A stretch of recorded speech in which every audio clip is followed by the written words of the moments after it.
A frota pesqueira retoma a actividade logo da reunión co ministro de Pesca. O vindeiro martes, o goberno español anunciará unhas medidas para paliar a suba dos custos do sector marítimo. As confrarías dan un voto de confianza, pero non son positivos de cara ás decisións que se tomen a vindeira semana. No día de onte, o ministro de Agricultura, Pesca e Alimentación, Luís Planas, recibiu na sede do Ministerio en Madrid a representantes de Cepesca, a patronal de armadores de buques pesqueiros que aglutina 800 empresas e a Federación Nacional de Confrarías, que agrupa 189 confrarías representativas de 30.000 afiliados.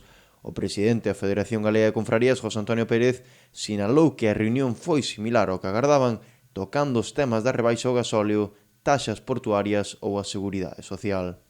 Bueno, as cousas máis ben como xa pensábamos, non? Que non vamos a traer unha cousa clara.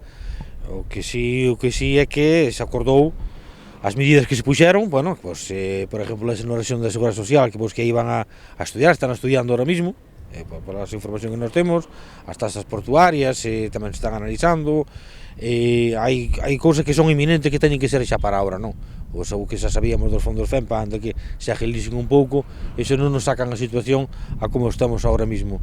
Pero bueno, temos confianza que esas poucas medidas e que se sepa xa fijo a cantidade que se vai a baixar o gasóleo para que nos poñan un produto que sea asequible para nós, non? Vamos a mirar, esperar o día 29, se acordou toda a Federación Nacional, esperar hasta o día 29 e a ver que se fan efectivas esas axudas ou se non. As confrarías acudiron á reunión coa intención da rebaixa fiscal de carburantes como medida máis solicitada, reclamando decisións inmediatas. Unha rebaixa fiscal dos carburantes, a exoneración da Seguridade Social e tamén as taxas portuarias, non? Ainda que despois se utilizaran tamén os fondos FEMPA que están para salir agora pola Comunidade Europea para casos excepcionales, pero bueno, as principales eran esas tres, non? Para salir ao paso, para que foran axudas directas ya, non que foran axudas de mínimis e que se tuvera que demostrar as pérdidas, moito menos, ten que ser axudas directas para que o sector poda salir ao mar ya. Desde o sector reclaman un prezo fixo para o gasóleo para garantir a actividade pesqueira. O máis ideal para nós sería que se puxera un precio fijo para o combustible, non? Un precio fijo para que un empresario pudera salir a traballar, saber o coste que ten ou que lle vai a costar, e de aí el botar contas e mirar o que tiña que facer, non? Iso sería o ideal. Así mesmo, as confrarías non son positivas de cara ás decisións que se tomen o vindeiro martes, polo que só lles queda agardar. De momento, se che digo a verdad, non de momento moi positivo non son. Estamos esperando, estamos a botar un campo de confianza. Sí que sei que a xente fica que se está mirando e estudiando, pero como vemos que vamos moi tarde, moi atrasados, tiña máis confianza que houbera máis que se plantaran xa medidas xa arregladas encima da mesa onte, e en cambio non? Temos que esperar a que se reúna o Consejo de Ministros o martes, entonces desconfías un pouco, non? Pero bueno, estamos aí esperando e aguantando un pouco. Así, as confrarías tiñan pactado a nivel nacional o parón ata o mércores, polo que hoxe xa saíron a faenar. Bueno, o pacto que tiñamos na Federación Nacional era parar hasta o día 23, hasta o día que se reuniu o ministro para ter un modelo de presión, non? Parar. Sorprendeunos un pouco a reacción que tivemos, que foi parar un viernes pola tarde. Hai moita clase de características de flota que traballan dunha forma ou de outra, mares diferentes, teñen os aparellos no mar, ou tiñan os aparellos no mar, e hai que a retiralos e facer cousas, non? Non quepa dúda que se non nos convence, non nos satisface as medidas que se van a tomar, pois retomarémola, non? Teremos reunións a nivel nacional, que é o que estamos facendo a nivel nacional toda España, e de aí miraremos as actuacións a seguir, non?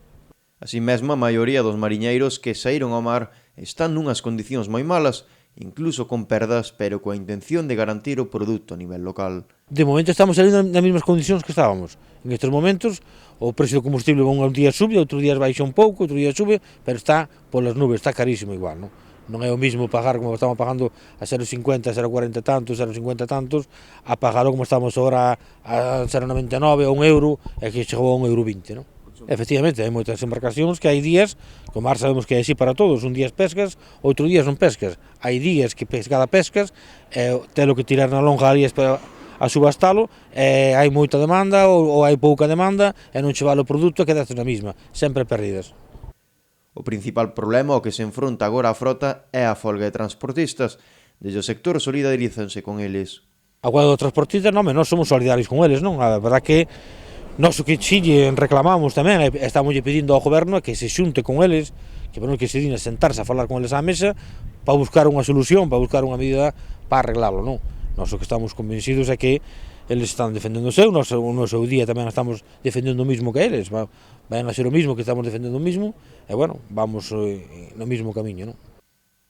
As consecuencias de non existir transporte para o sector do mar son moi negativas, xa que se os barcos van ao mar e non poden vendelo para transportar, deberían parar. Se non se pode transportar, terá que ir para cámaras, ou donalo para Cáritas, non sei, eu xa non me meto.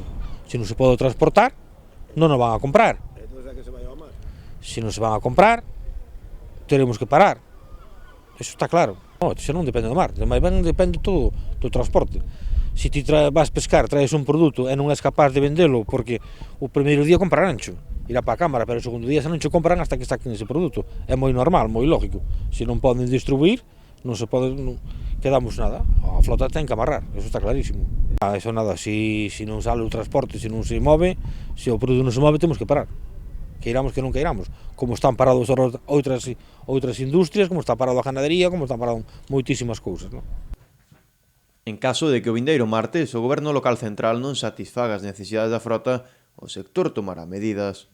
Pois non sei, aí cada sesión, cada España teríamos que falar todos, cada cofradía, cada patrón e cada provincia teria que reunir a súa xente e explicarlle ben o que hai e a decisión é nosa, non? Por mí non hai problema, o problema é que hai que explicarlle ben á xente, hai que dicirlle o que hai e aí será. A frota española, segundo datos da patronal, componse de preto de 9.000 buques con 30.000 tripulantes a bordo. Como resultado da subida do prezo dos carburantes, fai 2 semanas que comezaron xa a quedar en porto algunhas embarcacións que argumentaban que as capturas non daban para cubrir os custos de gasóleo.